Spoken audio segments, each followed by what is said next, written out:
On my birthday, I stood outside the clubroom, watching my fiancé, whom I was about to marry, being cheered on to kiss a girl. The loudest cheerer in the room was my best friend, Megan. The one who suggested a deep kiss was my own cousin, Brad. The one laughing the hardest was Ryan, a good friend I grew up with, who had recently confessed his love for my older sister. They were all my friends. They were the ones who introduced me to Henry. Yet, at that moment, I felt like a complete outsider. It was good, really recognizing everyone's true colors on the same day, though later, when I left, they cried and begged for my forgiveness. Now, standing outside the door, I watched as Henry cupped the young girl's head in his hands, gazing at her tenderly and whispering something. The girl's cheeks were flushed, her eyes filled with adoration. She gently nodded, and the others immediately grew excited. Brad whistled. Wow, Henry, with such a beauty in your arms, if you don't kiss her, he'll truly look down on you. This was my cousin. He had always been a scoundrel,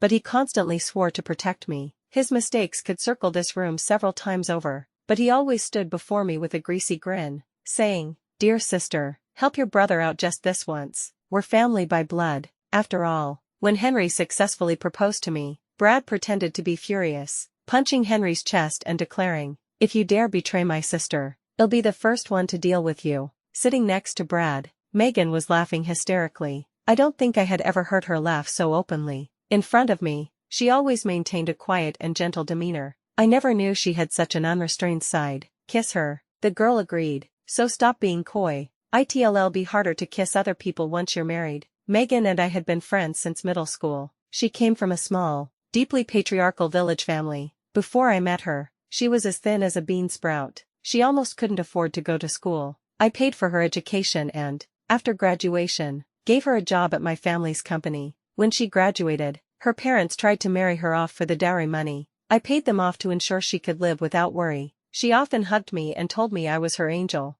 I don't know if I'm an angel, but she's definitely an ungrateful wretch. Ryan sat with one leg crossed over the other. "That's right. Hurry up and kiss her, then you can go rent a room." And then, they exchanged knowing looks, all smiling happily. "What are you waiting for? Just kiss her if you want to." Henry shook his head, looking down with a cold smirk. "I'm thinking about whether I should postpone the wedding. I'm a little reluctant to give up my current life." He stroked the young girl's cheek. The girl lowered her head shyly. Megan curled her lip. "What's the big deal? You can keep someone on the side after you marry. Aren't all you rich boys like that anyway?" Ella might even agree. At that moment, she glared menacingly at the girl. "Ella, why do you get to have everything better than me? What if you're beautiful and rich? What if your fiancé is outstanding? He's still going to cheat." She won't agree. If she knew, she would definitely break up with me. She might never see me again. Seeing Henry look downcast, Brad burst into laughter. "Who cares about her? She doesn't know now, so just make sure she never finds out." Henry turned,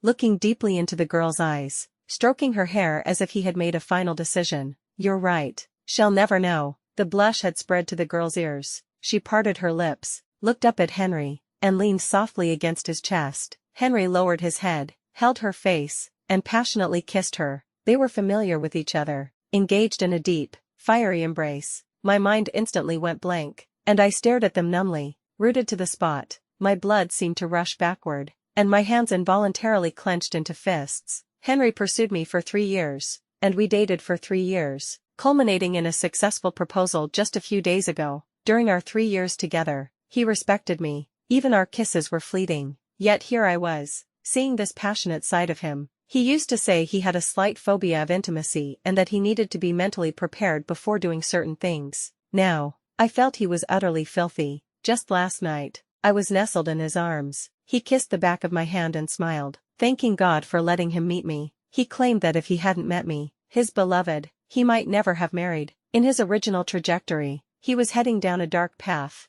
A father who was an alcoholic and abusive, and a mother who cheated and abandoned him. As a child, he wore rags and collected bottles on the street every day. If he didn't bring home enough money, his father would beat him half to death. When he got a little older, he started petty theft to pay for his father's alcohol, getting taken into the police station for education many times. I met him on a rainy day. My parents sponsored him, helped him deal with his abusive father, and his life only normalized the moment he met me. If God saw this fierce, passionate kiss, he would probably feel sick too. Recalling all the sweet words he spoke to me, my stomach felt scalding. like I might vomit any second. Today was my birthday. I had planned to stop by because I knew they loved the signature dishes here, but I didn't expect to walk in on such a beautiful scene. I pushed the door open and walked in expressionlessly, stopping right behind Henry. The two were still locked in their passionate deep kiss. Lost to the world. The three people across the table gasped, staring at me blankly. Ryan's eyes darted around. Cough, cough. Just as he seemed about to choke, Henry stopped, gave the girl a tender look, and then looked at the three expressionless people across from him. He woodenly turned around to look behind him. Instantly stunned speechless, he immediately stood up, nervously saying, "Ella, when did you get here?" I arrived when they were talking. Unfortunately, I heard everything, and I saw everything." I stared at him, my gaze cold as ice. His hands fidgeted wildly, a habit Head had since childhood whenever he was nervous. Listen, let me explain. Ella, he pushed the girl away and quickly walked toward me, looking panicked. Go on. In listening, I looked at him with an unnerving calm. I have no relationship with her. I took a deep breath, unwilling to hear another word. Slap. The sound of my hand hitting his face echoed, snapping his head sideways. He grabbed my arm. Ella, you can hit me again, 10 times, 100 times, but please forgive me. I can't live without you. I looked at him with sheer contempt, shaking off his hand. I find you disgusting. Wedding cancelled. We're breaking up. His face instantly turned ash white. No, she seduced me. Ella, I'll cut ties with her immediately. I promise. He pointed at the girl, who sat there, distressed and helpless, lowering her head. I looked at him with cold detachment. Henry, do I look stupid? She wasn't holding your head down when you were kissing her, was she? Have some accountability, and don't ever look for me again.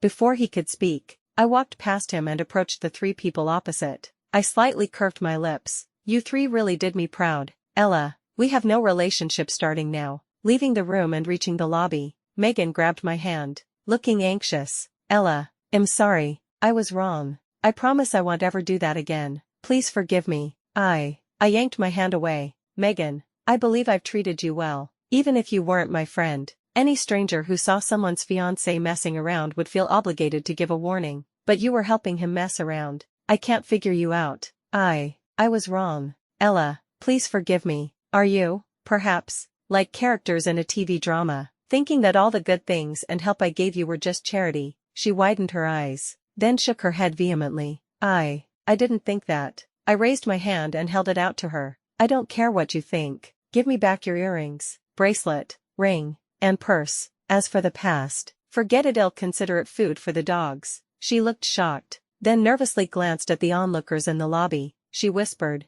"Can I return it tomorrow?" I promise. I will. No. Seeing that I wouldn't budge, she quickly ripped off all the jewelry and put it in my hand. She shoved the purse at me, her face hardening, and then turned to leave. I opened the purse, and all the contents tumbled onto the floor. The entire lobby went silent, save for the sound of objects hitting the tile. Are you leaving the contents? She spun around, furious. Do you have to humiliate me like this? Even if you beg me in the future, I will never forgive you. Pfft. Ha. Are you insane? Why would I need your forgiveness? I walked to the trash can and threw everything inside. I looked at the front desk. Please ask housekeeping to empty that trash immediately, so no one tries to pick through it.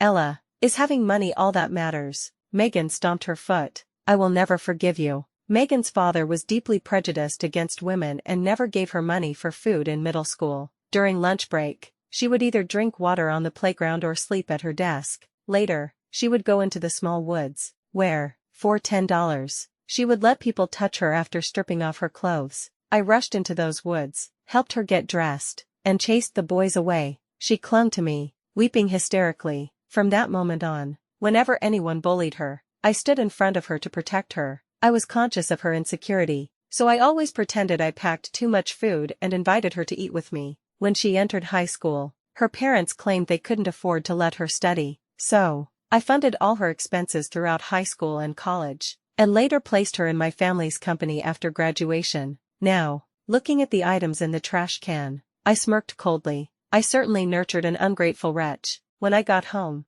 my parents and sister were all waiting for me, looking worried. Ella, you are getting too reckless. Why did you suddenly cancel the wedding? My father looked angry. My mother came over and took my arm. Yes, honey, if something is wrong, We can talk it through. There's no need to handle things so drastically. Chloe looked at me with a serious expression. I had blocked all of Henry's communication, so he had been calling my parents. When I explained what happened, all three immediately widened their eyes, looking shocked. Is he crazy? He cheated. Break up immediately. That scumbag. Bah. My parents spoke furiously, looking ready to rush over to Henry's house and beat him up. I looked at Chloe. Sis, Ryan was there, cheering them on while they were kissing. Chloe frowned. Birds of a feather. Ryan and we grew up together. By my count, he's been pursuing Chloe for about 15 years. Chloe is generally anti-marriage, but Ryan was persistent. Last month, on his 20th proposal, she finally agreed to date him with marriage as the goal.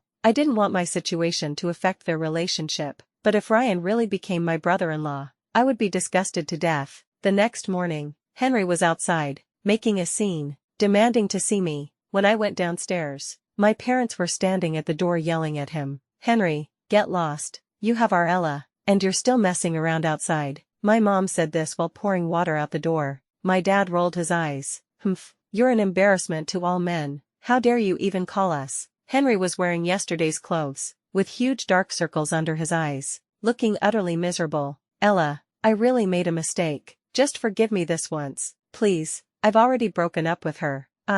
Stop right there. I looked at him impatiently. We've already broken up. Whatever relationship you have with anyone else is none of my business. But, this was Brad, your cousin, who introduced her to me. They all do this. Why can't I? Henry, you are truly disgusting. You used to constantly say you hated your mother for cheating and leaving you, and that you detested all cheaters. Now you come to me with this excuse. You are free to continue living like that. No one will stop you. But I simply find you dirty now. Don't look for me again. When Henry and I were together, he was genuinely good to me. He was meticulous. Everything was always about me first. But love is ephemeral. That afternoon, as soon as I walked into the company, I saw Megan rushing toward me, fuming. Ella, how dare you fire me? I simply wanted to fire you. But don't worry, you'll receive every penny of the compensation as per the contract. Was it necessary? Just because of that little thing, she said, gritting her teeth. I sneered. A little thing. If your boyfriend cheated, would you consider it a small matter? She paused for a moment.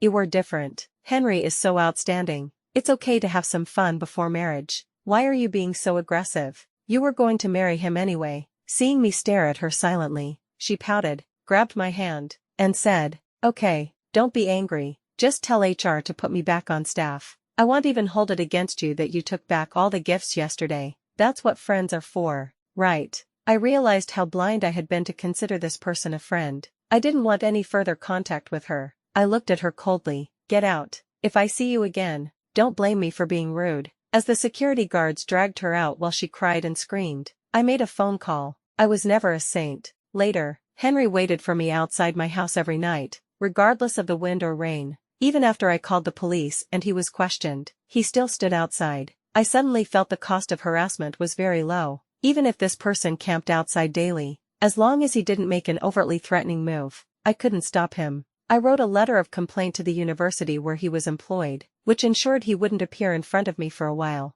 That evening, Aunt Karen came over with Brad to apologize. Aunt Karen smiled warmly. Ella, dear, I've already disciplined your cousin. He's a jerk. But how could he lead your future fiancé astray? I've hit him already. Aunt Karen slapped the back of Brad's head. Now, hurry up and apologize to your sister. Brad still had that scoundrel look, utterly indifferent. Sorry, alright. His insincere apology only made things worse. Seeing that I remained silent, Aunt Karen turned to my mother. Little sister, convince Ella, don't let this ruin family relations. She gave my mother a pointed look. My mother sighed and pulled on my sleeve. Brad interjected. That's enough. It's not my fault he found another woman. He wanted to sleep around. He wanted to cheat. You should be thanking me. Actually, he rolled his eyes at me. I should thank you. Thank you for introducing him to a woman. As soon as he said that, everyone in the room looked at him in shock. He shrugged. Why, then you really should thank me. I was helping you test him. Aunt Karen spoke up.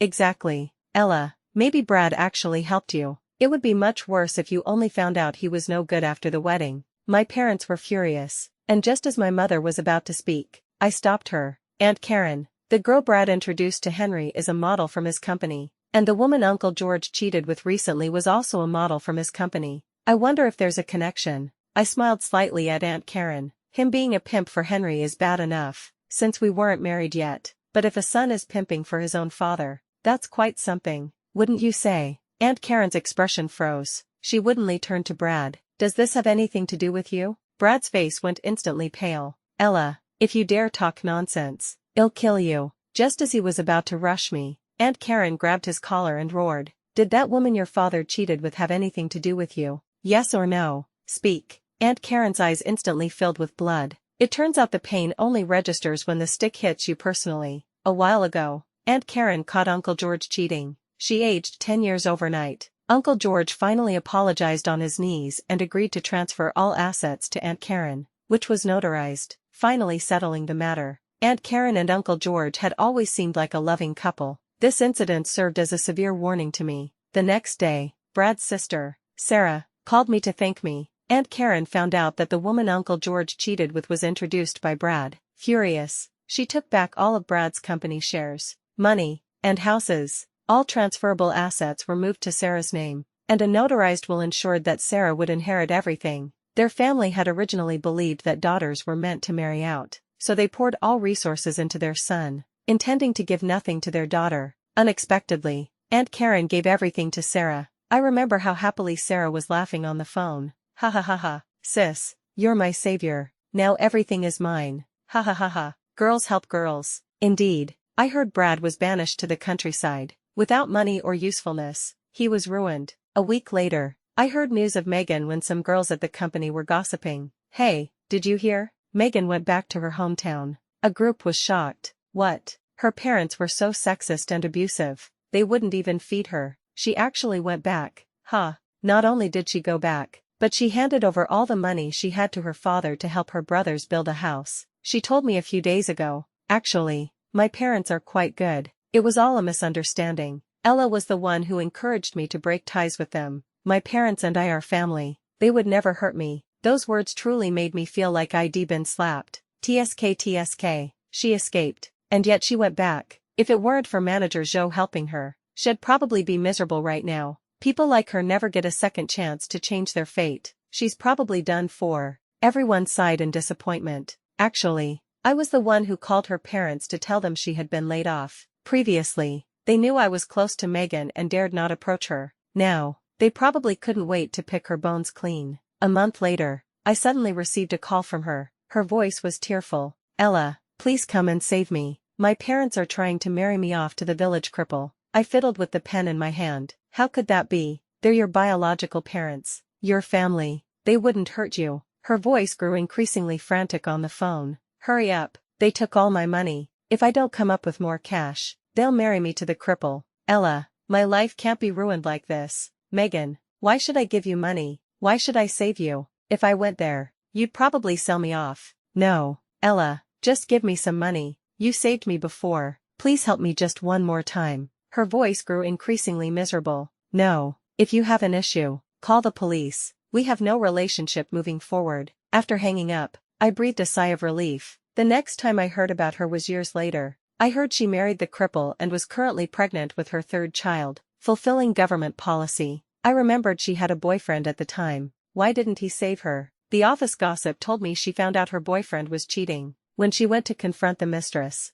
the boyfriend helped the mistress beat her. She cried hysterically, asking him why he cheated. Her boyfriend replied, "You helped your best friend's fiancé cheat, so why can't I find another woman? Didn't you say all men are like this? So this should seem normal to you. Don't be such a hypocrite." It was certainly karma. One day, Ryan chased Chloe to the company, arguing and demanding to see her. They ended up arguing right in the lobby. Ryan, wasn't I clear enough? We're broken up. Chloe looked at him with irritation. Ryan frowned. Chloe, why are you doing this to me? What did I do wrong? What did Ella do wrong? She's your friend too, so why did you betray her? Why did you help Henry cheat? Ryan looked helpless. It's just because of that. He was the one who wanted to cheat, not me. How is that my business? Besides, if he wanted to cheat, was I supposed to stop him? And honestly, he just cheated once. What's the big deal? Those words truly made me laugh out loud. You think cheating is no big deal? Then you'll probably cheat too someday. Chloe looked at him with a half smile. Ryan was suddenly stunned.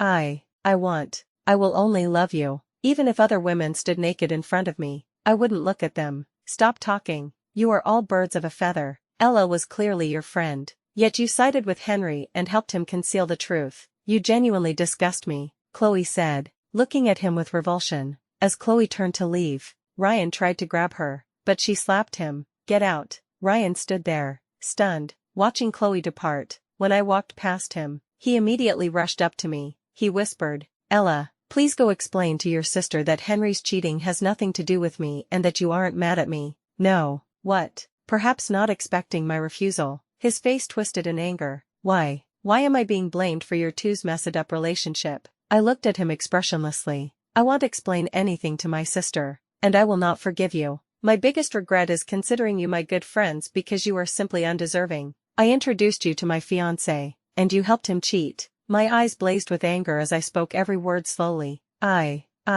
Before he could finish, I cut him off. Why do you think I would forgive you? But don't worry, I won't speak ill of you to my sister. This is entirely her decision. Whether she breaks up with you is up to her. He fell silent for a moment, then closed his eyes. I'm sorry, I just didn't want to interfere in other people's affairs. The moment you helped him hide it from me, you demonstrated that he was your friend, and you endorsed his behavior. Ryan left, looking completely lost. Later, he still came every day to find Chloe, claiming he wanted to pursue her again and prove he would never cheat. He was exhausting, chasing her from the company to our home just to see her. Eventually, Chloe moved abroad, with no fixed return date. Ryan went crazy, searching for her everywhere. Before she left, I held her hand. Sis, are you doing this to Ryan because of me? Maybe you should reconsider. No need. I'm actually thankful for this incident. Otherwise, I might have married him blindly. If I discovered this after marriage, it would be far more complicated. She was someone who valued simplicity and didn't want any further entanglement with Ryan. She genuinely succeeded in never seeing him again.